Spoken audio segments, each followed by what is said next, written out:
Sir government మీద జనాలకి trust పోతుంది అనే మాట ఇందాక మనం డిస్కస్ చేసాం. జ్యుడిషియరీ మీద కూడా అలాగే ఉంది. జ్యుడిషియరీ ఎస్పెషల్లీ నాకు మిగతా వాటి గురించి మాట్లాడను గానీ, పొలిటికల్ కేసులు ఏవైతే ఉన్నాయో వాటి మీద తీవ్రమైన జాప్యం. ఫర్ ఎగ్జాంపుల్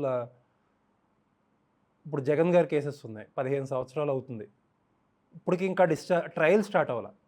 ఇప్పుడు లేకపోతే గత ఎలక్షన్స్‌లో అందరూ వివేకా గారి కేసు అని ఏదో చెప్పారు.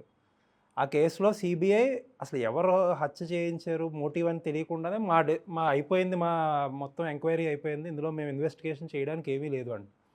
జ్యుడిషియరీ మీద సామాన్య పర్సన్‌కి అంతకంతకే హోప్స్ తగ్గిపోతున్నాయి. కొన్ని విషయాల్లో కోర్టులు మన వైపు నిలిచాయి, నిజమే.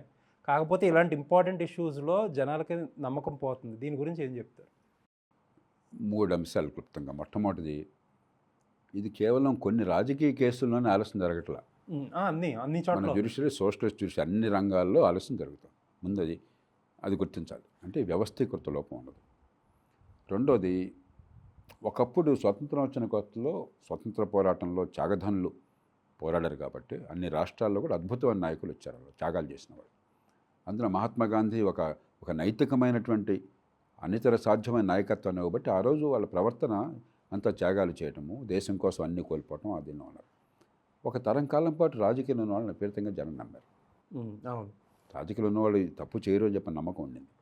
కాలక్రమేణా ఆ భ్రమలు తొలగిపోయినాయి. ఆ రోజుల్లో ఆ భ్రమలు తొలగాక అధికార యంత్రాంగాన్ని నమ్మేవాళ్ళు.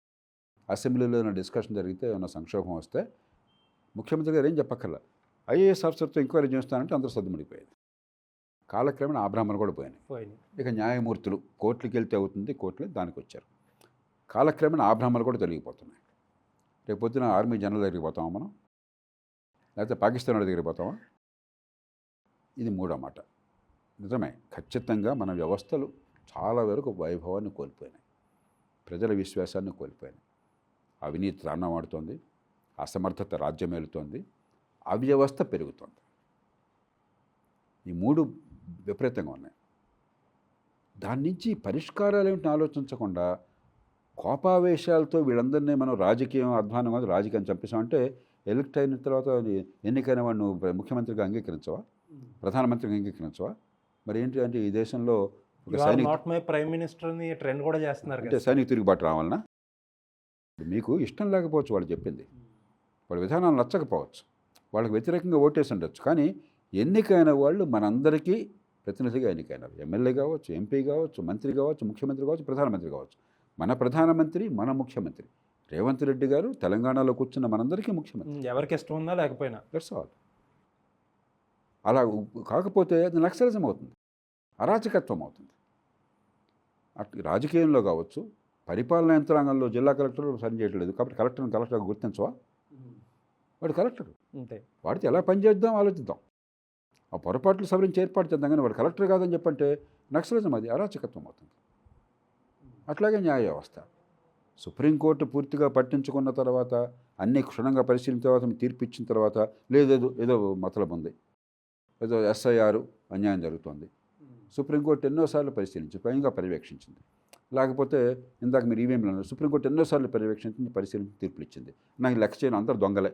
ఏం చేద్దాం అయితే? మాట వరుసకి వాదన ఒప్పుకుందాం, ఏం చేద్దాం అయితే? అమెరికా వాడి దగ్గరికి పోదామా? వాడికి ప్రాధాన్యపడదామా? అప్పుడు తెలుస్తుంది. చైనా వాడి దగ్గరికి పోయి లొంగిపోదాం మనం? పాకిస్తాన్ వాడి కాళ్ళు పట్టుకుందాం? ఏం మాట్లాడుతున్నాం మనం? ఇది మన సమస్యలు. వీటిని పరిష్కరించే శక్తి మనకు వచ్చింది. అంబేద్కర్ చాలా స్పష్టంగా చెప్పారు, ఓటు హక్కు మీకు వచ్చింది, వాక్ స్వాతంత్రం మీకు వచ్చింది, సంఘటితంగా నిలబడి గొంతు విప్పే శక్తి మీకు వచ్చింది. ఇవి వచ్చాక పాత పద్ధతుల్లో రస్తారోకోలు, హర్తాళ్ళు, బందులు, దానికి కాలం చెల్లింది.